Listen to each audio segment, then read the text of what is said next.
ನಮಸ್ಕಾರ ಸ್ನೇಹಿತರೆ, ಇವತ್ತಿನ ವಿಡಿಯೋದಲ್ಲಿ 1.5 kg ಆಗುವಷ್ಟು ದೊಡ್ಡ ಬಾಯ್ಲರ್ ಚಿಕನ್ಗೆ ಯಾವ ರೀತಿ ಗ್ರೇವಿ ಥರ ಮಾಡೋದು ಅಂತ ತೋರಿಸ್ಕೊಡ್ತಾ ಇದ್ದೀನಿ. ತುಂಬಾ ಸಿಂಪಲಾಗಿ ಮಾಡ್ಕೋಬೋದು, ಟೇಸ್ಟು ಅಷ್ಟೇ ತುಂಬಾ ಚೆನ್ನಾಗಿರುತ್ತೆ.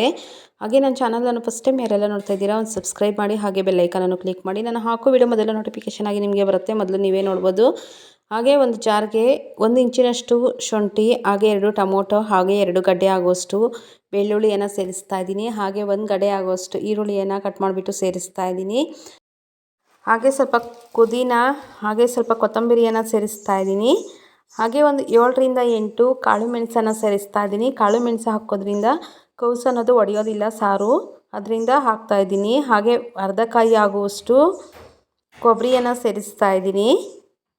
ಹಾಗೆ ಒಂದು ಸ್ವಲ್ಪ ಚಕ್ಕೆ, ಒಂದು 2-3 ಇಂಚಿನಷ್ಟು ಚಕ್ಕೆ, ಒಂದು 7 ರಿಂದ 8 ಲವಂಗವನ್ನು ಸೇರಿಸ್ತಾ ಇದ್ದೀನಿ.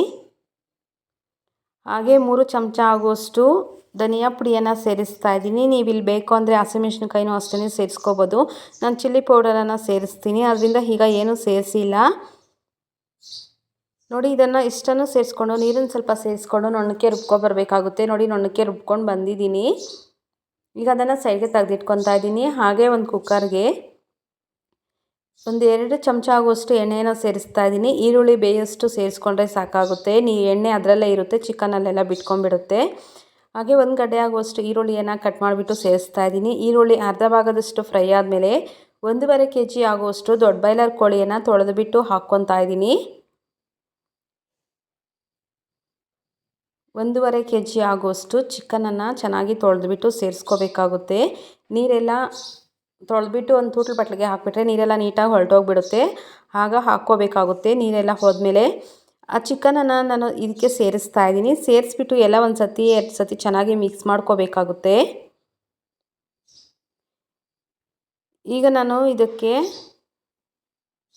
ನೋಡಿ, ಅದರಲ್ಲಿರೋ ನೀರಿನ ಅಂಶ ಎಲ್ಲ ಚೆನ್ನಾಗಿ ಬಿಟ್ಕೋಬೇಕು. ಆ ರೀತಿ ಚೆನ್ನಾಗಿ ಹಾಗೇ ಬೇಯಿಸ್ಕೋಬೇಕು. ಮಸಾಲೆ ಏನೋ ಹಾಕಬಾರ್ದು ಈ ಟೈಮಲ್ಲಿ. ನಾವು ರುಬ್ಕೊಂಡಿರೋ ಮಸಾಲೆಯನ್ನು ಇದಕ್ಕೆ ರುಚಿಗೆ ತಕ್ಕಷ್ಟು ಉಪ್ಪನ್ನು ಸೇರಿಸ್ತಾ ಇದ್ದೀನಿ. ಚಿಲ್ಲಿ ಪೌಡರನ್ನು ನಾನು ಈಗ ಸೇರಿಸ್ತಾ ಇದ್ದೀನಿ. ನೀವು ಬೇಕಂದರೆ ಮಿಕ್ಸಿಗೆ ಹಾಕುವಾಗ ಅಷ್ಟೇ ಮೆಣಸಿನ್ಕಾಯಿನ ಸೇರಿಸ್ಕೋಬೋದು. ರೋಸ್ಟ್ ಮಾಡಿಕೊಂಡು ಹಸಿಮೆಣಸಿನ್ಕಾಯಿ ಇದ್ರೂ ಆಗಲಿ, ಒಣಮೆಣಸಿನ್ಕಾಯಿ ಇದ್ರೂ ಆಗಲಿ, ಖಾರಕ್ಕೆ ನೋಡಿಕೊಂಡು ಚಿಲ್ಲಿ ಪೌಡರನ್ನ ಸೇರಿಸ್ಕೋಬೇಕಾಗುತ್ತೆ. ಹಾಗೆ 1/4 ಟೀ ಚಮಚದಷ್ಟು ಅರಿಶಿಣದ ಪುಡಿಯನ್ನು ಸೇರಿಸ್ತಾ ಇದ್ದೀನಿ. ಹಾಗೆ 1 ಚಮಚ ಆಗುವಷ್ಟು ಗರಂ ಮಸಾಲ, 1 ಚಮಚ ಆಗುವಷ್ಟು ಚಿಕನ್ ಮಸಾಲವನ್ನು ಸೇರಿಸ್ತಾ ಇದ್ದೀನಿ. ಸಾಂಬಾರು ಟೇಸ್ಟ್ ಅನ್ನೋದು ಚೆನ್ನಾಗಿರುತ್ತೆ, ಅದರಿಂದ ಚಿಕನ್ ಮಸಾಲ ಮತ್ತು ಗರಂ ಮಸಾಲ ಎರಡನ್ನೂ ನಾನು 1 ಚಮಚ ಆಗುವಷ್ಟು ಸೇರಿಸ್ತಾ ಇದ್ದೀನಿ. ಇಷ್ಟನ್ನು ಸೇರಿಸ್ಕೊಂಡು ಚೆನ್ನಾಗಿ ಮಿಕ್ಸ್ ಮಾಡ್ಕೋಬೇಕಾಗುತ್ತೆ. ಮಿಕ್ಸ್ ಮಾಡಿಕೊಂಡು ಮುಚ್ಚಳ ಕ್ಲೋಸ್ ಮಾಡಿಬಿಟ್ಟು 2 ವಿಸಿಲ್ ಹಾಕ್ಸ್ಕೊಬೇಕಾಗುತ್ತೆ. ಮೊದಲಿಗೆ 2 ವಿಸಿಲ್ ಹಾಕ್ಸ್ಕೊಂಡ್ರೆ ಚೆನ್ನಾಗಿ ಟೇಸ್ಟ್ ಅನ್ನೋದು ಚೆನ್ನಾಗಿರುತ್ತೆ. ನೋಡಿ, 2 ವಿಸಿಲ್ ಬಂದಾದಮೇಲೆ ತೆಗೆದು ತೋರಿಸ್ತಾ ಇದ್ದೀನಿ. ಅದರಲ್ಲಿರೋ ನೀರಿನಾಂಶ ಎಲ್ಲ ಚೆನ್ನಾಗಿ ಬಿಟ್ಕೊಂಡಿರುತ್ತೆ. ಚೆನ್ನಾಗೂ ಎಣ್ಣೆಯಲ್ಲೂ ಅಷ್ಟೇ ಫ್ರೈ ಆಗಿರುತ್ತೆ. ನೋಡಿ, ಅದರಲ್ಲಿರೋ ನೀರಿನಾಂಶ ಎಲ್ಲ ಬಿಟ್ಕೊಂಡಿದೆ. ಅರ್ಧ ಭಾಗದಷ್ಟು ಅಷ್ಟೇ ಬೆಂದಿರುತ್ತೆ. ಈ ಟೈಮಲ್ಲಿ ನಾನು ಏನು ಮಸಾಲೆಯನ್ನು ರುಬ್ಕೊಂಡಿದ್ದೀನೋ ಆ ಮಸಾಲೆಯನ್ನು ಇದಕ್ಕೆ ಸೇರಿಸ್ತಾ ಇದ್ದೀನಿ. ಉಪ್ಪೆಲ್ಲ ಮೊದಲೇ ಸೇರಿಸಿರ್ತೀವಿ, ಈಗೇನು ಹಾಕೊಳ್ಳೋ ಅವಶ್ಯಕತೆ ಇರಲ್ಲ. ಟೇಸ್ಟ್ ನೋಡ್ಕೊಂಡು ಬೇಕಾದರೆ ಉಪ್ಪು ಸಾಲಿಲ್ಲ ಅಂದರೆ ಲಾಸ್ಟಲ್ಲಿ ಸೇರಿಸ್ಕೋಬೋದು. ಹಾಗೆ ಜಾರನ್ನು ಅಷ್ಟೇ ಸ್ವಲ್ಪ ನೀರನ್ನು ತೊಳೆದ್ಬಿಟ್ಟು ಆ ನೀರನ್ನು ಅಷ್ಟೇ ಸೇರಿಸ್ತಾ ಇದ್ದೀನಿ. ಇಲ್ಲಿ ನಾನು ನೀರು ಜಾಸ್ತಿ ಸೇರಿಸ್ತಾ ಇಲ್ಲ, ಕಡಿಮೆ ಸೇರಿಸ್ತಾ ಇದ್ದೀನಿ, ಗ್ರೇವಿ ಥರ ಮಾಡ್ಕೋಬೇಕು ಅಂತ. ಸಾಂಬಾರು ಥರ ಬೇಕು ಅಂದರೆ ಇನ್ನೂ ಸ್ವಲ್ಪ ನೀರನ್ನು ಸೇರಿಸ್ಕೊಂಡ್ರೆ ಆಯಿತು, ಸಾಂಬಾರೂ ಆಗುತ್ತೆ. ನಾನು ಗ್ರೇವಿ ಥರ ಮಾಡ್ತಾಯಿದ್ದೀನಿ, ಅದರಿಂದ ಗಟ್ಟಿಯಾಗಿ ಫ್ರೈ ಥರ ಆಗುತ್ತೆ. ನೋಡಿ, ಅಷ್ಟು ನೀರನ್ನು ಸೇರಿಸ್ಕೊಂಡಿಲ್ಲ, ಮೀಡಿಯಮಾಗಿ ಸ್ವಲ್ಪ ನೀರನ್ನು ಸೇರಿಸ್ಕೊಂಡಿದ್ದೀನಿ ಚಿಕನ್ ಬೇಯೋಷ್ಟು. ಈಗ ಮುಚ್ಚಳ ಕ್ಲೋಸ್ ಮಾಡ್ತಾ ಇದ್ದೀನಿ. ಮುಚ್ಚಳ ಕ್ಲೋಸ್ ಮಾಡಿಬಿಟ್ಟು 3 ವಿಸಿಲನ್ನು ಹಾಕ್ಸ್ಕೊಂಡ್ರೆ ಸಾಕಾಗುತ್ತೆ. ನೀರು ನಾನಿಲ್ಲಿ ಜಾಸ್ತಿ ಸೇರಿಸ್ಕೊಂಡಿಲ್ಲ, ಕಡಿಮೆಯೇ ಸೇರಿಸ್ಕೊಂಡಿದ್ದೀನಿ.